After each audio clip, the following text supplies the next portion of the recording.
प्रधानमंत्री नरेंद्र मोदी के लक्षद्वीप दौरे के बाद मालदीव के कुछ मंत्रियों द्वारा की गई अपमानजनक टिप्पणी का मुद्दा अब न सिर्फ सुर्खियों में है बल्कि इंटरनेशनली भी एक बड़ी बहस की शक्ल लेता जा रहा है, जिसमें अब पड़ोसी मुल्क पाकिस्तान के पत्रकार भी उतर आए हैं। सोशल मीडिया पर मामला बढ़ता देख मालदीव सरकार ने अपना रुख साफ कर लिया है। वहीं जब इस मुद्दे पर मालदीव के उन सांसदों के निलंबन की खबरें सामने आई तो पाकिस्तान के पत्रकारों का भी इस पर रिएक्शन सामने आया। एक तरफ जहां पाक पत्रकार कमर चीमा भारत के प्रभाव से इम्प्रेस हुए, तो वहीं एक और पत्रकार आलिया शाह भी पीएम मोदी के पर्यटन को बढ़ावा देने के तरीके से खासी प्रभावित नजर आई। दोनों पत्रकारों ने ही अपने अपने यूट्यूब चैनल पर इस मुद्दे को लेकर वीडियो में खुलकर अपना पक्ष रखा।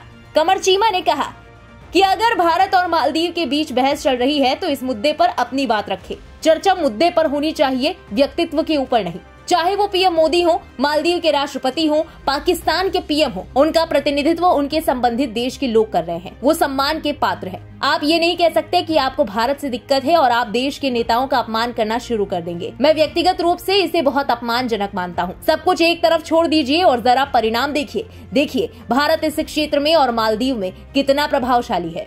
दूसरी तरफ पत्रकार आलिया शाह ने कहा, ऐसी जगह लक्षद्वीप जाना, स्विम सूट पहनना, स्नॉर्कलिंग का आनंद लेना, इससे पता चलता है कि वो अपने देश का प्रतिनिधित्व कर रहे हैं और सभी को पर्यटन के लिए देश में आने के लिए कह रहे हैं। इस तरह वो पर्यटन को बढ़ावा दे रहे हैं। जैसा भी हो, उन्होंने मास्टर स्ट्रोक खेला है। ये पीएम मोदी का एक और मास्टर स्ट्रोक है। आइए अब आपको बता देते हैं कि आखिर ये पूरा मुद्दा शुरू कहां से हुआ। दरअसल प्रधानमंत्री नरेंद्र मोदी कई परियोजनाओं का उद्घाटन करने के लिए 2-3 जनवरी को लक्षद्वीप में थे। पीएम मोदी ने लक्षद्वीप समूह की अपनी यात्रा के दौरान समुद्र के नीचे के जीवन का पता लगाने के लिए स्नॉर्कलिंग का भी लुत्फ उठाया।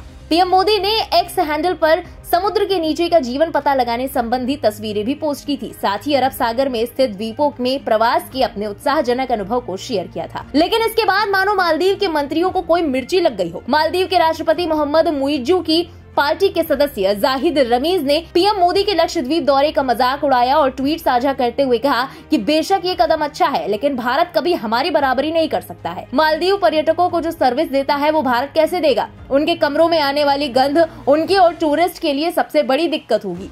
वहीं मंत्री मरियम शिवना ने भी पीएम मोदी के खिलाफ अपमानजनक टिप्पणी की थी। हालांकि खुद को घिरता देख शिवना ने अपना पोस्ट डिलीट कर दिया था, लेकिन सोशल मीडिया ने जमकर इनकी आलोचना करते हुए इन्हें टारगेट पर ले लिया और देखते ही देखते ट्रोल्स की बाढ़ आ गई।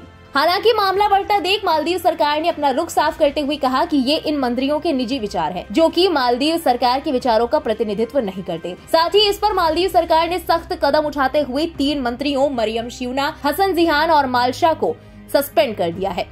वहीं दूसरी तरफ इस पूरे विवाद से मालदीव के पर्यटन को भी तगड़ा झटका लगने की खबर सामने आई है। जानकारी के मुताबिक मालदीव में अब तक भारतीयों ने लगभग 10,500 होटल बुकिंग्स कैंसिल करा दी हैं। इतना ही नहीं, 5,500 से ज्यादा फ्लाइट टिकट भी रद्द किए गए हैं। हालांकि ये आधिकारिक आंकड़ा नहीं है। गौरतलब है कि हाल के महीनों में मालदीव के नए राष्ट्रपति मोहम्मद मुइज्जू के पदभार संभालने के बाद से भारत और मालदीव के बीच संबंध कुछ खास ठीक नहीं चल रहे। मुइज्जू को चीन का करीबी माना जाता है। वो चीन के दौरे पर भी हैं। चीन के राष्ट्रपति शी जिनपिंग के न्योते पर वो चीन की यात्रा कर रहे हैं। ऐसे में अब देखना होगा कि मालदीव का छेड़ा हुआ ये नया राग अब आगे क्या नया मोड़ लेता है। फिलहाल इस खबर में अभी के लिए बस इतना ही। इस खबर से जुड़ी तमाम लेटेस्ट अपडेट्स और देश दुनिया की बाकी खबरों के लिए सब्सक्राइब करें इंडिया पब्लिक खबर के यूट्यूब चैनल को और बेल आइकन दबाना बिल्कुल ना भूलें।